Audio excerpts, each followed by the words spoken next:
मेरा भी कुछ नहीं है। जब पूरी मंडली बैठी थी बंदरों की सेना, तब सबने कहा मैं आधा दूर जाऊंगा, कोई बोला मैं पूरा जाऊंगा, कोई बोला मैं जाऊंगा तो आ नहीं पाऊंगा। ऐसा सबने अपनी अपनी क्षमता बताई। जो कर सकते हैं वो हनुमान जी कुछ नहीं बोल रहे, चुपचाप बैठे हैं। क्यों भाई? Capable person don't speak. उसका जब टर्म आएगा तो काम कर देगा। ठीक है, हनुमान जी कर सकते हैं इसलिए वो अपना टर्म पे बोलते थोड़ी कि मैं कर सकता हूँ, कर सकता हूँ मतलब सब लोग जानते हैं कर सकते हैं।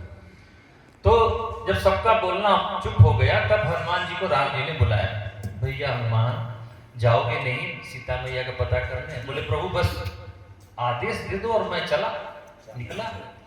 तो भगवान राम ने कहा आशीर्वाद नहीं लोगे क्या? तो हनुमान जी विद्यावान घोड़ी अच्छा थे, वो बोलते प्रभु बिना आशीर्वाद लिए तो चलने की उड़ने की बात छोड़ो, मैं चलूंगी नहीं यहाँ से। बिना आशीर्वाद लिए मेरा काम ही नहीं होता, तो मैं तो प्रभु का आशीर्वाद लूंगा ही। बोले फिर देर क्यों कर रहे हो? तो हनुमान जी ने चरणों में आकर के मत्था डाल दिया राम जी के सामने, और राम जी अपने दोनों हाथ हनुमान जी के शीश पे रखते हैं और जहां अंगूठी थी उसे दबाते हैं। और इनका सेकंड नाम मैं फिर से कह रहा हूं, विद्यावान गुणयति। इन्होंने समझा कि ये मुद्रिका मुझे देना चाह रहे प्रभु राम, लेकिन ये नहीं दिखाना चाहते हैं इन सब सेना वालों को, बंदरी सेना को, कि मैं ही मुद्रिका लेके जा रहा हूं। मतलब अगर सबको पता चल गया कि हनुमान जी ही काम करने वाले हैं तो सब खा पी के मस्त रहेंगे, क्योंकि हनुमान जी तो अकेले काफी ही कर लेंगे। इसलिए उनको इनएक्टिव नहीं करना है और हनुमान जी से काम भी कराना है। तो मुद्रिका वाली अंगूठी वाली हाथ को राम जी ने दबाया। तो हनुमान जी ने कहा वाह मेरे भाग्य देखो, जो आज प्रभु अपने दोनों हाथ मेरे शीश पे रख दिए हैं। ऐसा कर करके हनुमान जी ने अपने दोनों हाथ राम जी के हाथ के ऊपर रखा, शीश पर। और हनुमान जी ने अपनी उंगली जो दबाई तो राम जी के उंगली में से अंगूठी खिसक गई और उन्होंने भक्तों से बोला जय श्री राम। सब लोग का ध्यान थोड़ा इधर से उधर हुआ, तो यहाँ से जो अंगूठी थी सीधे यहाँ आई।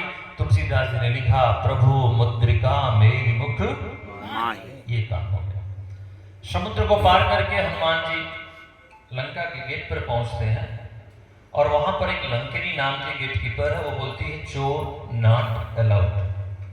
हनुमान जी ने कहा तू कौन?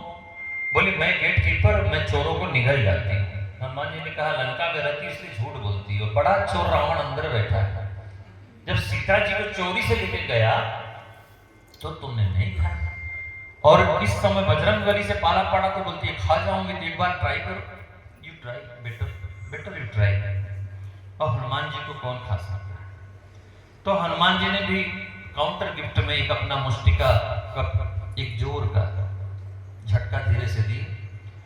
उसके साथ क्या हुआ फिर इसमें लिखा है रुधिर बमत धरणी धनमनी। अब थोड़ा ये आप समझे नहीं होंगे, या समझ गए तो भी मैं समझा देता हूं। क्रिकेट की बॉल में स्पिन होता है, आगे भी जा रहा है और राउंड भी कर रहा है।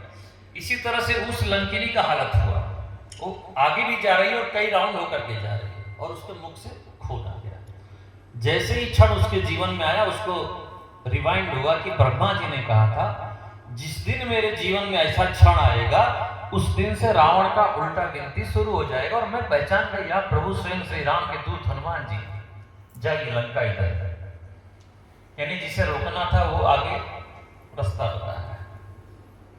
जहीं पर कृपा राम की हुई ता पर कृपा करे सब कोई। जीवन में कभी भी अगर कुछ अनुकूलता किसी के थ्रू मिल रही है तो समझ जाना मेरे प्रभु ही कर रहे हैं। बस थोड़ा सा, अब अर्जुन बाण चला रहे तो ये हुआ कि अर्जुन ने महाभारत जीता, बट एक्चुअली तो श्री कृष्ण ने ही जीता है।